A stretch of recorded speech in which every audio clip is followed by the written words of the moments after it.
जिन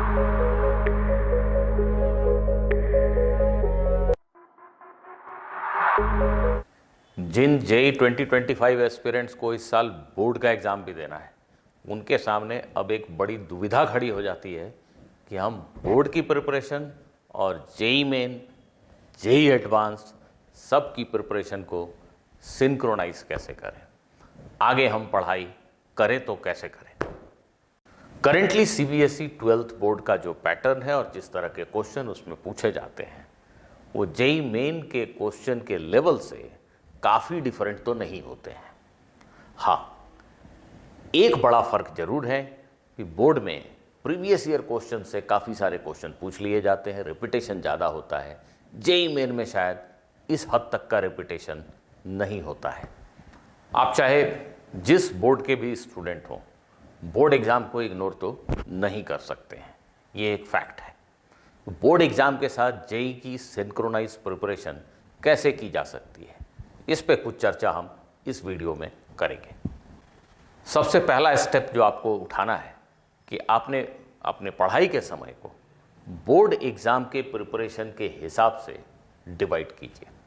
जी हाँ, board exam अब सबसे ज़्यादा इम्पॉर्टेंट चीज़ है आपके लिए, और अपने पढ़ाई के टाइम को बोर्ड एग्ज़ाम के प्रिपरेशन के हिसाब से डिवाइड कीजिए।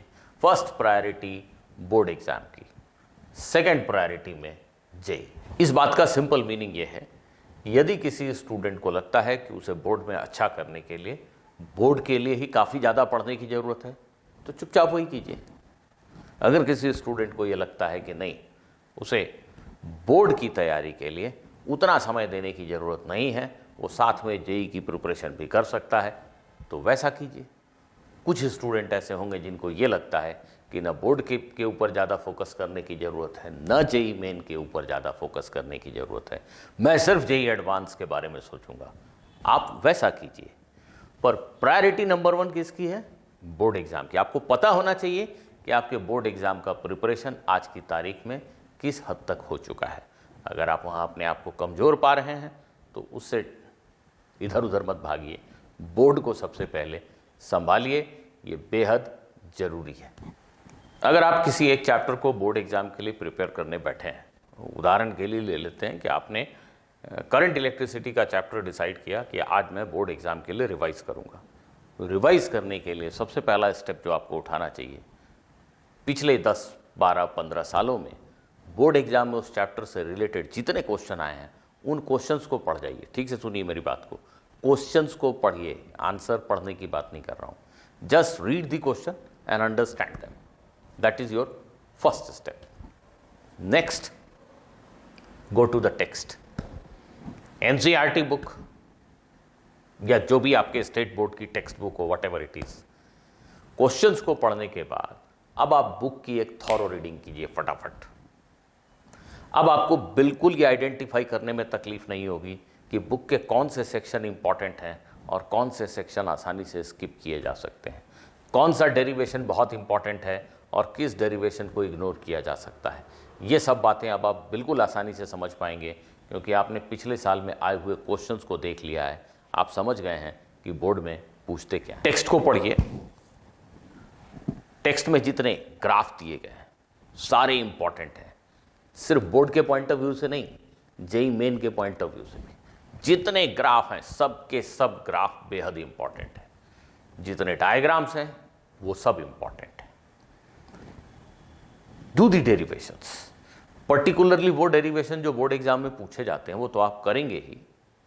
अगर संभव हो तो छोटे छोटे डेरिवेशन अगर नहीं भी पूछे जाते हैं और आप उसको समझ के कर लें, तो वो जेई एग्ज़ाम के लिए आपके लिए फ़ायदेमंद हो सकता है, JEE main as well as JEE advance.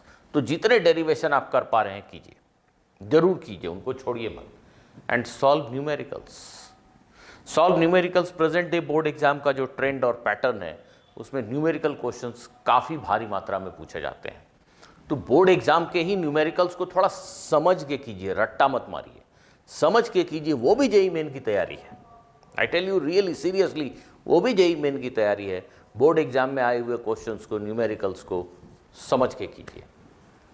अब किसी एक चैप्टर में ये स्टेप्स पूरे करने के बाद आपके पास अगर अभी भी समय बचा है उस चैप्टर के लिए, तो जेईई के क्वेश्चन बनाइए उसी चैप्टर को, जिस चैप्टर को आपने अभी अभी पढ़ा बोर्ड के लिए, उसी चैप्टर पे लगे हाथ जेईई के कुछ क्वेश्चंस बनाइए। जेईई की भी प्रिपरेशन आपकी साथ में चलती रहेगी। जिनके पास समय है वो जेईई का क्वेश्चन बनाएंगे, साथ में एसबीटी के चैनल पे, एसबीटी के क्रैश कोर्स में भी थोड़ा समय व्यतीत करेंगे। थोड़ा समय भी अगर आप रेगुलर बेसिस पे उसमें दे पाएँ, मेरे क्रैश कोर्स के वीडियोस पे, लाइव सेशंस पे या इस चैनल पे ही अगर आप थोड़ा भी समय स्पेंड करते हैं, तो जेईई के नाम पे आप कुछ ना कुछ तैयारी तो निश्चित रूप से करते ही चले जाएंगे। जिन लोगों को नहीं पता है, मैं बता दूं कि जेईई एडवांस के लिए एक क्रैश कोर्स मैं रन कर रहा हूं। इसकी डिटेल्स इस वीडियो के डिस्क्रिप्शन में आपको मिल जाएगी। अगर आपने अभी तक वो क्रैश कोर्स बाय नहीं किया है, तो अभी भी समय है, बिल्कुल लगे हाथों से बाय कीजिए। बहुत सारे स्टूडेंट्स ऐसे हैं जिनके प्रिपरेशन का लेवल ऐसा है कि उनको ये सब करने के बाद भी समय बच जाएगा। उन बच्चों को जेईई एडवांस के प्रॉब्लम्स करने चाहिए। जेईई एडवांस के प्रॉब्लम्स में क्या करें, तो टॉप प्रायोरिटी पे जो क्वेश्चंस होने चाहिए आपके लिए, वो मैं कह रहा हूँ, ध्यान से सुनिएगा। 80s 90s में, 80s ऑनवर्ड्स, 1980 के बाद से आईआईटी जेईई में जितने क्वेश्चन पूछे गए हैं वो आपकी टॉप प्रायोरिटी लिस्ट में होनी चाहिए। उन क्वेश्चंस को तो आप जरूर कीजिए, चाहे वो ऑब्जेक्टिव हो, सब्जेक्टिव हो, मोर देन वन करेक्ट हो, मैच द कॉलम हो, कुछ भी हो, उन क्वेश्चंस को जरूर कीजिए।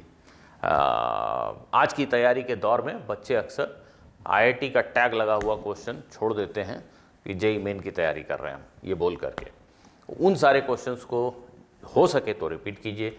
उनमें से कई क्वेश्चंस, जैसा मैंने कहा कि मैं अपने क्रैश कोर्स में भी लेता रहता हूँ, इस चैनल पे भी कई बार उन क्वेश्चन से इंस्पायर्ड क्वेश्चंस आपको देता रहता हूँ। तो जिन लोगों के पास समय है वो रेगुलर बेसिस पे उन क्वेश्चंस को कीजिए। और those who are short of time, वो भी कोशिश करनी चाहिए कि आधा घंटा ही सही, पर थोड़ा तो क्वालिटी टाइम स्पेंड किया जाए।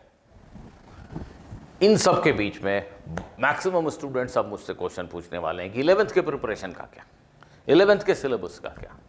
तो देखिए, मैं फिर से रिपीट कर दूं, आपके लिए top most priority board exam है। ठीक, अगर आप वेल प्रिपेयर्ड हैं तो फिर 11th क्या और 12th का, जैसा मैंने कहा, आईआईटी के पास के क्वेश्चंस बनाइए। इस चैनल पर जो क्वेश्चंस हैं उनके साथ समय बिताइए। अगर आप मेरे क्रैश कोर्स के स्टूडेंट हैं या एनरोल करने का सोच रहे हैं तो उन वीडियोस को देखिए, बिल्कुल कीजिए। पर एक स्टूडेंट जिसका 12th का प्रिपरेशन अभी बहुत अच्छा नहीं है, उसको अपने स्टडी टाइम का मैक्सिमम अमाउंट 12th के लिए इन्वेस्ट करना चाहिए। वो स्टूडेंट 12th की पढ़ाई के साथ साथ जेईई को भी सिंक्रोनाइज कैसे कर सकता है, इसके लिए मैंने आपको टिप दी है कि हर चैप्टर वाइज, पहले रिपीट कर रहा हूँ, बोर्ड के PYQs पढ़ो, फिर टेक्स्ट को पढ़ो। अब तुम्हें पता है क्या इंपॉर्टेंट है, क्या इंपॉर्टेंट नहीं है, और लगे हाथ उस चैप्टर पे जेईई के क्वेश्चन भी करो। अभी भी अगर समय बच गया तो कुछ आईआईटी जेईई के क्वेश्चन भी करो। इस चैनल पे भी बने रहो या मेरे क्रैश कोर्स के वीडियो देखो, ये करते चलो।